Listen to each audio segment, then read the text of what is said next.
Hello everybody, नमस्कार। उम्मीद है आप सब अच्छे होंगे, मज़े में होंगे, खुश होंगे।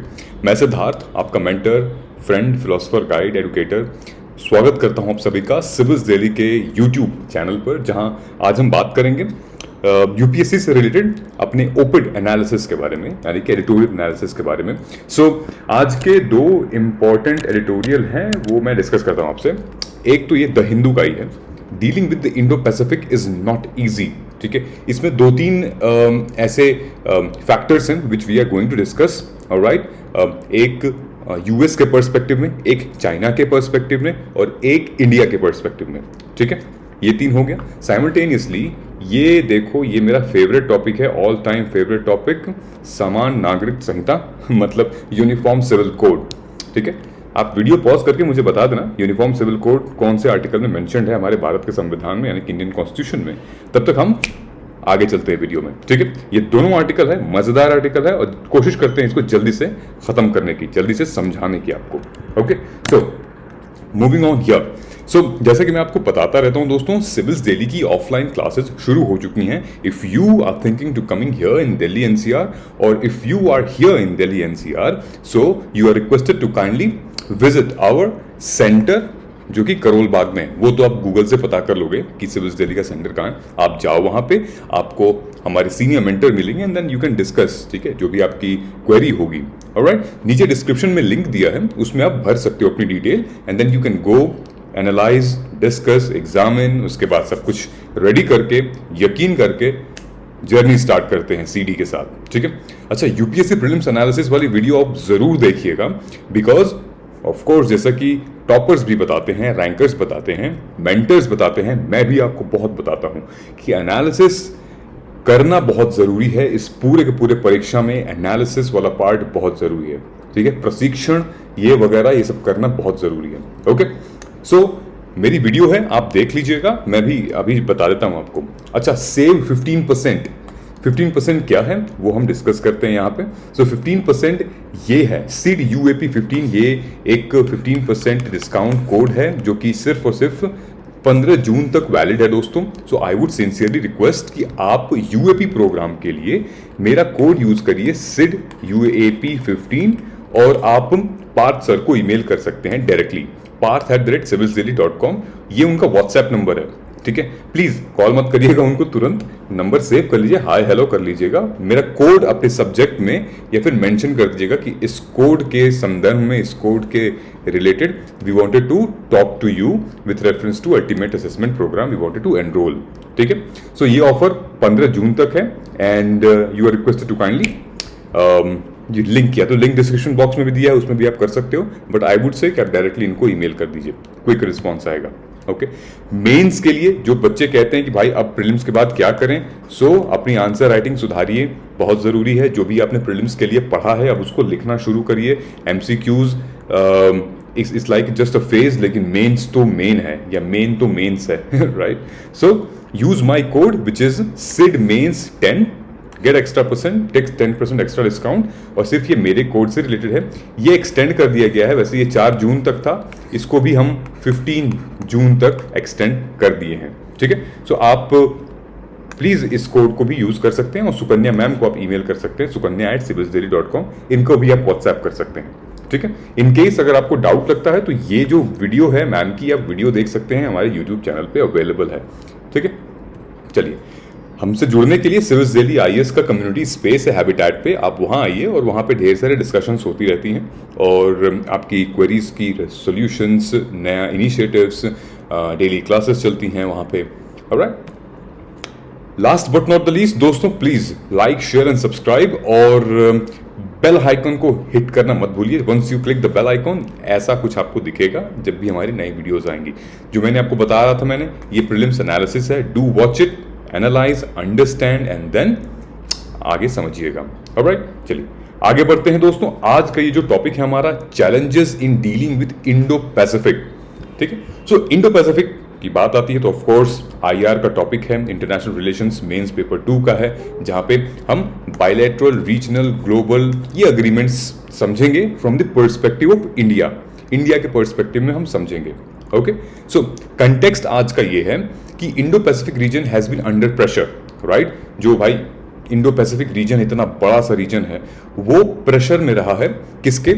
एक तो ईस्ट वर्सेस वेस्ट वाला मामला है क्या कि एक तरफ है रशिया, चाइना का थोड़ा सा इन्फ्लुएंस है, मोस्टली चाइना का इन्फ्लुएंस है, और एक तरफ वेस्ट है, एक तरफ एशियन है, और ये थोड़ी सी दिक्कत आ रही है कि ट्रेड कैसे होगा अच्छे से, फिर रिलेशंस कैसे अच्छे से निभेंगे। तो अब भाई देखते हैं इस टॉपिक में क्या बात की जा रही है, सो स्टे ट्यून्ड। ओके, अच्छा, ये प्रीलिम्स लेवल पे स्पार्टली आइलैंड क्या होता है वो हम समझेंगे, और मेंस लेवल पे आईपीईएफ क्या होता है, आईपीईएफ और उसके चैलेंजेस हम वो समझेंगे।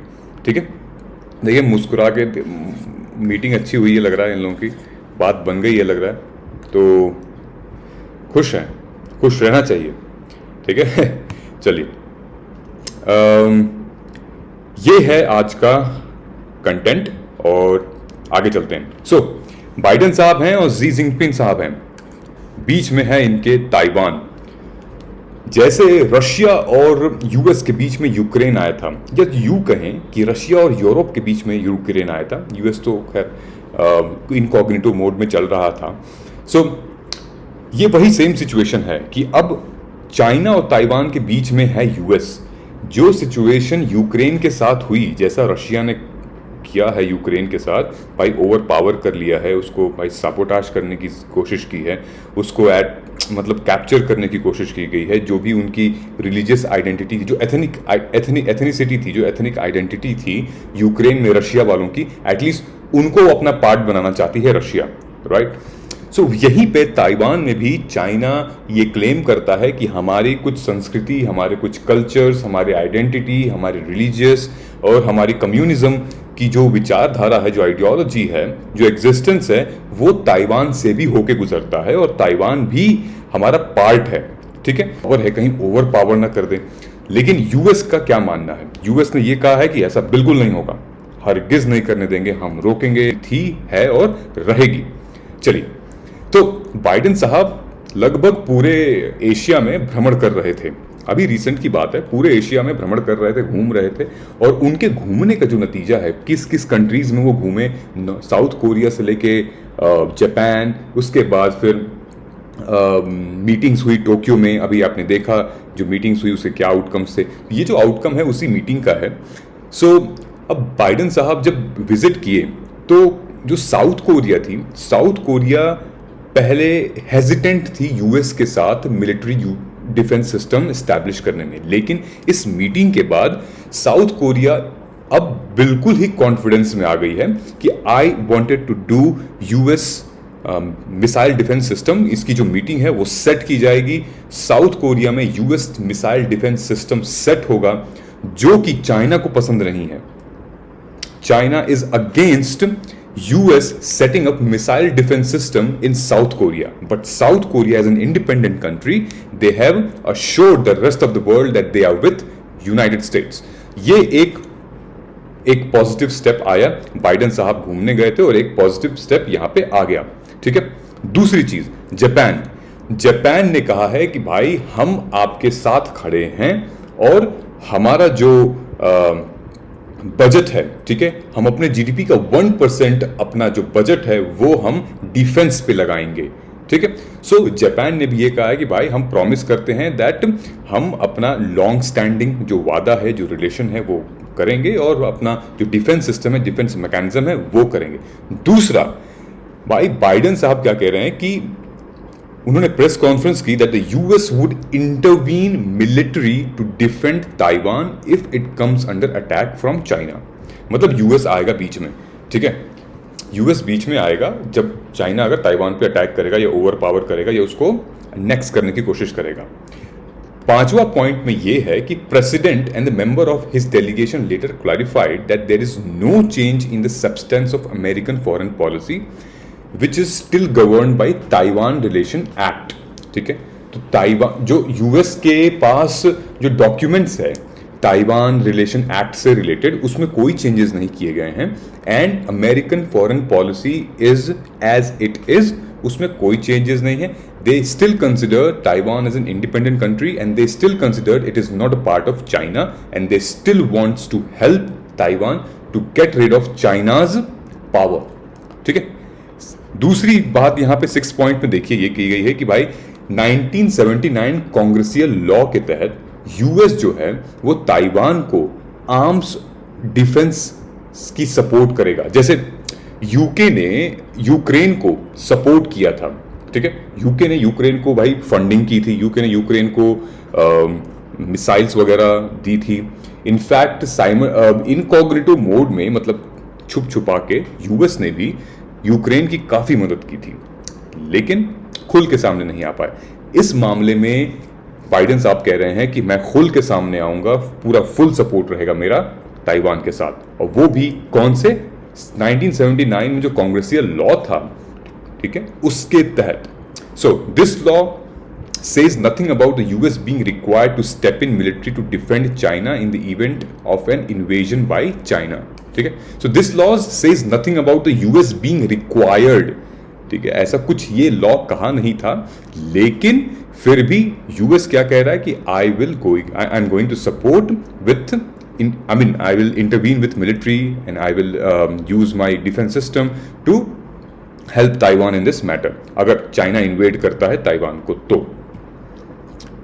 नेक्स्ट पॉइंट जो यहां पे बात आती है, इट्स ऑल अबाउट कि भाई चैलेंजेस क्या फेस कर रहे हैं इंडो पैसिफिक रीजन में, ठीक है। सो सबसे पहला एक तो चैलेंजेस ये है कि साउथ कोरिया एंड जापान, उनको एक रेगुलर थ्रेट मिलती है चाइना से, एक तो न्यूक्लियर की और दूसरी मिसाइल थ्रेट, ठीक है। ये पॉइंट नंबर 1 है। दूसरा चैलेंज क्या है? Challenges to international maritime law. एक कानून है इंटरनेशनल मैरीटाइम लॉ, जो भी बाउंड्रीज हैं, जो समुद्र किनारे जो भी बाउंड्रीज हैं, उसके तहत एक कानून बनाया गया है, ठीक। लेकिन चाइना उस कानून को 100% एफिशिएंसी के साथ फॉलो नहीं करता है।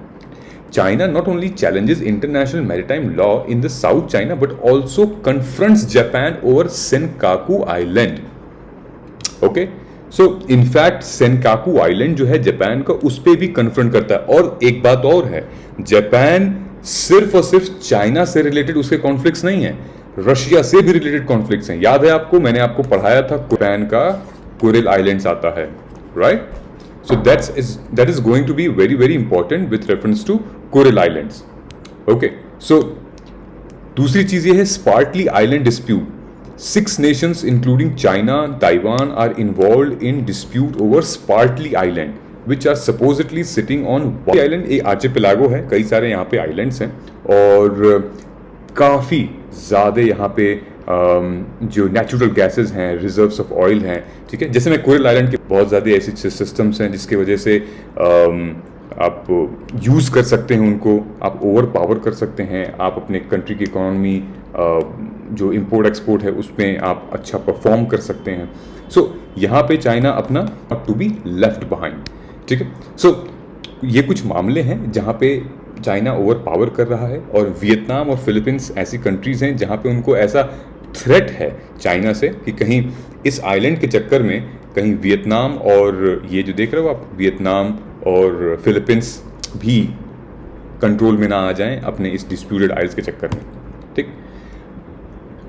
Last but not the least, ये इंडो पैसिफिक रिलेटेड फ्रेमवर्क है। Will IPEF framework help in tackling China from challenges from China? So the US has sought to deal with China by step, जहाँ पे इन्होंने एक 4 pillar की स्थापना किया। वो 4 पिलर क्या है? बेसिकली 4 पिलर हैं standards and rule for digital trade, ठीक है, दिस इज 1। दूसरा है रेजिलियंट सप्लाई, तीसरा है ग्रीन एनर्जी कमिटमेंट, और चौथा है फेयर ट्रेड। लेकिन चैलेंजेस यहाँ पे क्या आ रहे हैं? Issues of trade and traffic. ये जो ट्रेड एंड ट्रैफिक के इश्यूज हैं वो रिजॉल्व नहीं किए गए हैं इंडो पैसिफिक इकोनॉमिक फ्रेमवर्क में।